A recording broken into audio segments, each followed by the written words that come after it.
Producciones Belén presenta la timidez, la comprensión, la hermosura de su corazón. Con la gran sencillez me enamoré de ella. Fue mi amiga, fue mi novia y ahora será mi esposa para el resto de mi vida.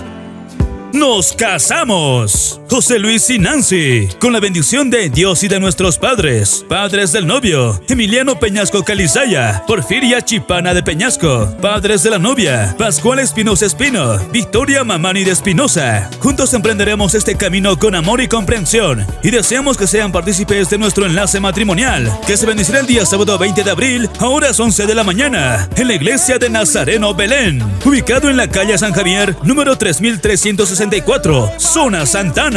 Padrinos de civil y religión: señor Félix Chipana Yugra, señora Yolanda Ruquipa de Chipana. Padrinos de torta: señor Rómulo Alaro Peñasco. Padrinos de torta: señor Martín Mamani, señora Sofía Bernabé. Pasada la ceremonia religiosa, invitan a acompañar al salón de fiestas Tren Diamante, ubicado en la calle Ingavi, número 310, Plaza de la Cruz, frente a la Radio San Gabriel, donde estaremos con una cartelera de ministerios en vivo. Llega el Ministerio de Alabanza, Camino Real. Quiero buscar el amor de mi Dios.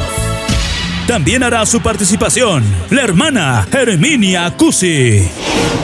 En las buenas o en las malas te amaré. En el pecado, en la gracia te amaré. Este evento estará registrado y documentado por las cámaras de Producciones Belén, calidad en audio y video. A todos los familiares y amigos a quienes no les hicimos llegar la respectiva invitación, lo hacemos mediante este medio y agradecemos de antemano su gentil asistencia. Bendiciones.